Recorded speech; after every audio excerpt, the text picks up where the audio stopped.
संविधान से ही सुरक्षित है राजा भैया भी, नहीं तो अब वो समय नहीं है कि उनका रजवाड़ा चलेगा राजवंश या संविधान को फाड़ने का जो है। तो सबसे पहले डॉक्टर डीपी यादव उनकी राह में रोड़ा। तो खैर राजा अंग्रेजों गुलामी किए कि नहीं किए? इनके राजा भैया जो बना हुआ इस देश में वो अब एक जहर बन चुका है। हिंदू बहुमत जहर है, जहर बन चुका है। सनातन या फिर कहें कि हिंदू के ठेकेदार संविधान की धज्जियां उड़ाते रहते हैं। एक बार फिर से यह देखने को मिला। प्रतापगढ़ की कुंडा सीट से विधायक रघुराज प्रताप सिंह मंच पर कहते हैं, अगर सनातन और हिंदू कमजोर हो गया तो संविधान भी कमजोर हो जाएगा। जिस दिन भारत हिंदू बाहुल्य कम हो जाएगा या हिंदू बाहुल्य नहीं रहेगा, उस दिन हम संविधान को फाड़कर फेंक देंगे। इस तरीके की बयानबाजी लगातार संविधान को लेकर होती रहती। इसी को लेकर बात करते हैं। हमारे साथ दो बहुजन चिंतक हैं। एक लोग पेशे से वकील है, वकील संविधान के बारे में सबसे अच्छे से बारीकी से समझता है, उनसे समझते हैं। और साथ में डॉक्टर देवेंद्र जी हैं। दोनों लोग से समझते हैं आखिर क्या संविधान की अहमियत क्या है। ये धर्म के ठेकेदार, हिंदू के ठेकेदार लगातार ऐसी बयानबाजी करते रहते। सर पहले तो आपका स्वागत। जी बहुत बहुत धन्यवाद आपका कि आपने बड़े अहम मुद्दे पे चर्चा की। सबसे बड़ी बात तो आपने बात की कि संविधान की, आपको पता होगा और राजा भैया को बहुत अच्छी तरह पता होगा, इस देश का सबसे बड़ा काल्पनिक महापुरुष राम, जिसका मंदिर अयोध्या में बना है, वो संविधान के जरिए ही बना है। तो सबसे पहले उसको अपने दिमाग में बैठा लेना चाहिए कि सनातन कभी भी संविधान की रक्षा नहीं कर सकता, लेकिन संविधान सनातन की रक्षा कर सकता है। ठीक है, तो उसको अपने दिमाग में बैठाना चाहिए। और आज भी जितने मंदिरों के मुकदमे चल रहे हैं वो सब संविधान की शरण में है, कोई सनातन की शरण में नहीं है। कोई एक मुकदमा ऐसा बता दो जिसमें सनातन ने न्याय किया हो, बता दीजिए। बिल्कुल नहीं किया है। राम सनातन के सबसे बड़े पोषक थे। क्या उन्होंने शंभू का वध सनातन की रक्षा के लिए किया था? अपने ही धर्म के एक व्यक्ति को मार दिया उन्होंने, कुछ लोगों, चुनिंदा लोगों के कहने पर। तो क्या यही सनातन का न्याय है? तो सनातन केवल दो जातियों की रक्षा के लिए हो सकता है, लेकिन समाज के अन्य लोगों के लिए एक जहर के समान है। कौन सी वो दो जातियां हैं जिनको सनातन सुरक्षित करता है? ब्राह्मण, क्षत्रिय। इसके अलावा बता दो किसी की सुरक्षा हो रही हो सनातन से? तो भाई यादव की तो उसी सनातन के नाम पे तो चुटिया उखाड़ी जा रही है, उसी सनातन के नाम पे तो सर मोड़ा जा रहा है। ये सनातन का तो हिस्सा है। क्यों बात करता है उसकी कि संविधान, अगर संविधान नहीं, उनको जो उनकी चुटिया काटी गई, उनके ऊपर पेशाब छिड़का गया, उसका न्याय किसने किया? सनातन ने किया। राजा भैया ने बुला के उस ब्राह्मण के 4 लाख लगाए? नहीं लगाए ना।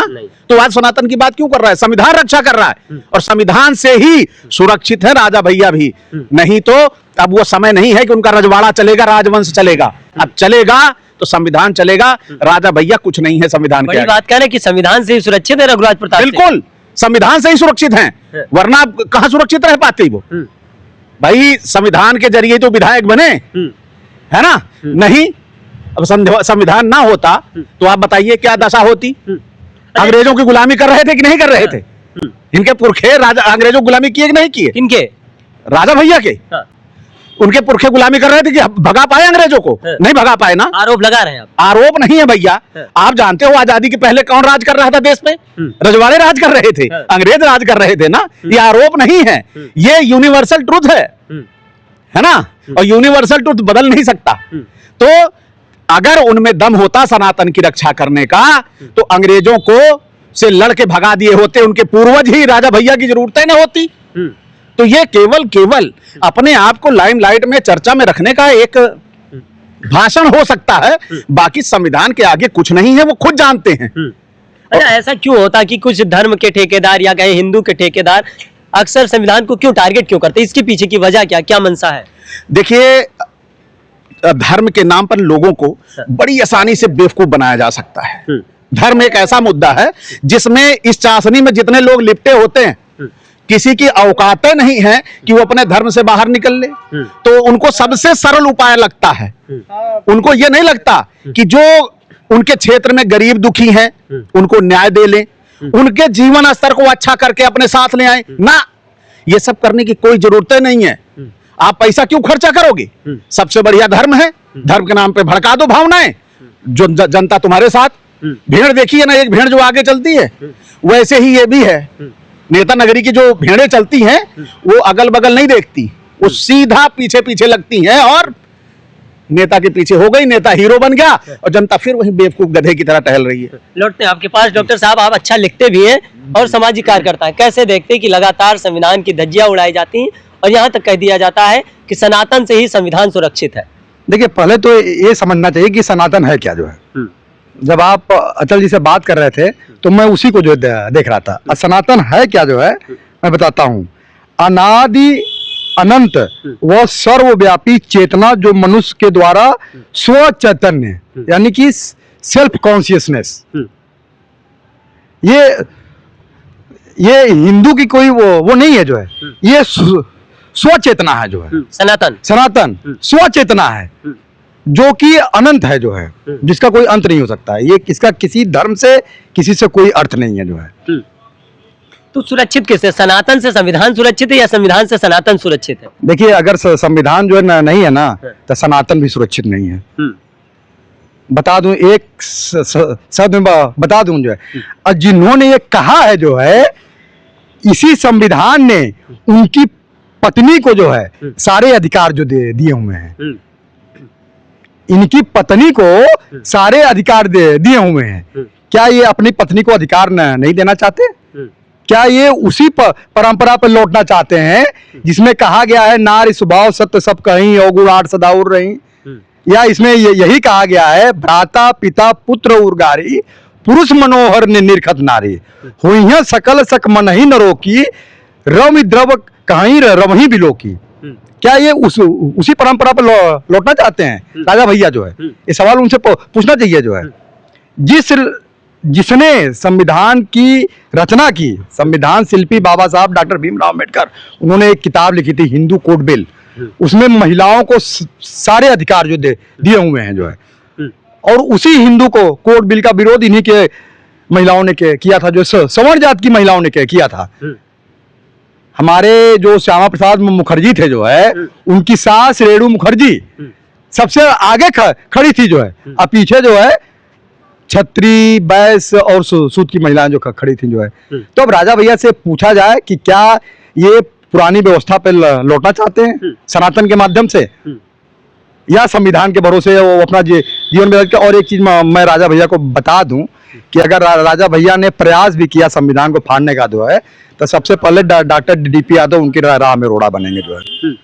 हाँ, चेतावनी है। सबसे पहले मैं जो राह में रोड़ा बनूं। अगर उन्होंने प्रयास भी किया, अगर उनके जात के लोगों ने प्रयास किया, खैर वो तो नहीं करेंगे क्योंकि वो विधायक रह चुके हैं, सांसद रह चुके हैं, विधायक हैं, मंत्री भी रह चुके हैं, जेल मंत्री भी रह चुके हैं, तो उनको ये पता है कि संविधान क्या चीज है। तो वो लगातार क्यों टारगेट किया जाता है लगातार? या हम सीधे कहते हैं कि धर्म के जहरीला बहुमत ये एक समाज को दबाने के लिए एक प्रकार का बहुमत है जो संख्या बल जो बन गया है जो है, ठीक है। और वो देश का जो नागरिक है उसके अधिकारों को, समानता, भाईचारे को दबाने का प्रयास करता है। ये जो बहुमत जो बना है ना जो है, आप समझ रहे होंगे मैं किस बहुमत बात कर रहा हूं। जो हिंदू बहुमत जो बना हुआ इस देश में, वो अब एक जहर बन चुका है। हिंदू बहुमत जहर है, जहर बन चुका है, जहर बन चुका है। उदाहरण ले लीजिए, विश्व से भेदभाव सिर्फ इंडिया में तो है नहीं, विश्व में हर जगह पे भेदभाव है। अमेरिका में भी भेदभाव है, नस्लवाद वहां पे रहा है, लेकिन वहां पर गोरे लोगों ने कालों से माफी मांगी। आज वहां की कोई भी फिल्म बिना कालों के बनती नहीं है जो है। और यहाँ पर जो है एक जहर बन चुका है। सीए एनआरसी को ले लीजिए, किसान आंदोलन को ले लीजिए, गुजरात दंगों को ले लीजिए, तमाम इतने उदाहरण आपको मिल जाएंगे जहां पर अल्पसंख्यकों के अधिकारों की अल्पसंख्यकों के अधिकारों को दबाया गया है। जब भी कोई विरोधी स्वर उठता है, इसे पाकिस्तानी से समर्थित खालिस्तानी, देश विरोधी, देशद्रोही कह करके इन आवाजों को दबा दिया जाता है जो है। तो एक तरीके से ये बहुमत जो है जहर बन चुका है समाज में। जहर का 2000 मैं तो समझता हूं कि 2015 के पहले जो है इस तरीके की बातें नहीं हुआ करती थी।